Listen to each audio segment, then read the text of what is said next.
रामराम शेतकरी मित्रांनो, पिनाका फार्म या यूट्यूब चॅनलमध्ये आपलं स्वागत आहे. तर मित्रांनो, आज तारीख आहे 26 मे. तर आज आपण इथं गवार लागवडीची तयारी चालू आहे.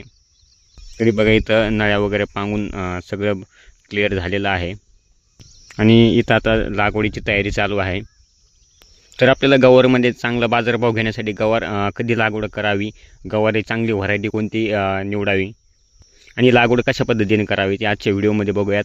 त्या अगोदर आपल्या चॅनलवर नवीन असाल तर चॅनलला सबस्क्राईब आणि व्हिडिओला लाईक नक्की करा. तर आपण याच्यामध्ये रानाची चांगली मशागत करून याच्यामध्ये आपण ड्रिप बाथरूम घेतलेला आहे. ड्रिपचं अंतर ठेवलेलं आपण 4 फूट आणि याच्यामध्ये अगोदर कोणतंही खत वगैरे आपण टाकलेलं नाही आहे. 4 फूट अंतर ठेवून आपल्याला गवार लावायचं. आता हे बघा, इथं ड्रिप आहे. ड्रिपच्या दोन्ही साईडला, ह्या साईडला एक बी लावायची आणि ह्या साईडला एक बी लावायची. ड्रिपच्या दोन्ही साईडनं एक एक बी लावायची आहे.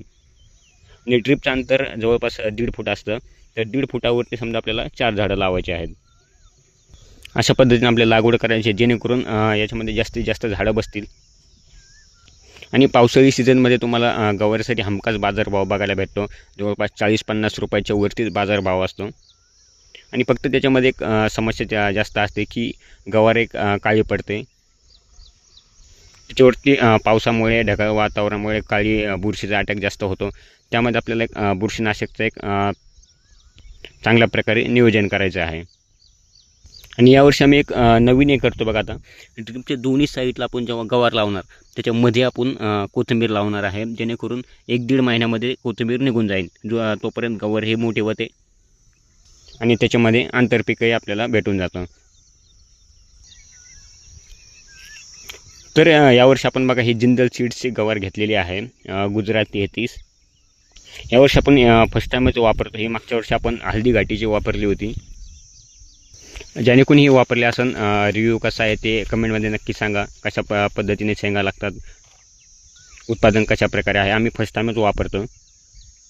जिंदल सीडचे बाकी भाजीपाला आपण घेतलेला आहे, पण ही गवार आपण फर्स्ट टाईमच वापरतो आहे.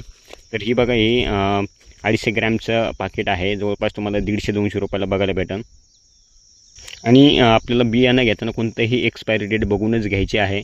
कारण की जवळपास भाजीपाला बियाण्यांचे बरेचसे दुकानदार असं एक्सपायर झाल्यानंतरही विकतात. त्यामुळे आपल्याला घेतानाच एक्सपायरी डेट बघून घ्यायचं आहे. याच्यामध्ये मध्ये लावण्यासाठी आपण बघा, इथं कलर सीडची ही कोथिंबीर घेतलेली आहे. याच्या अगोदर आम्ही भरपूर वेळेस असं याचा वापर केलेला. एकदम छान प्रकारे असं उगवणशक्ती आहे. झाडसुद्धा असं हिरवगार आहे आणि बाजारातही याला जवळपास चांगली किंमत आहे. आणि याच्यावरती तुम्हाला कोणतीही फवारणी वगैरेची काही गरज पडत नाही. जवळपास 45-50 दिवसामध्ये निघून जाते.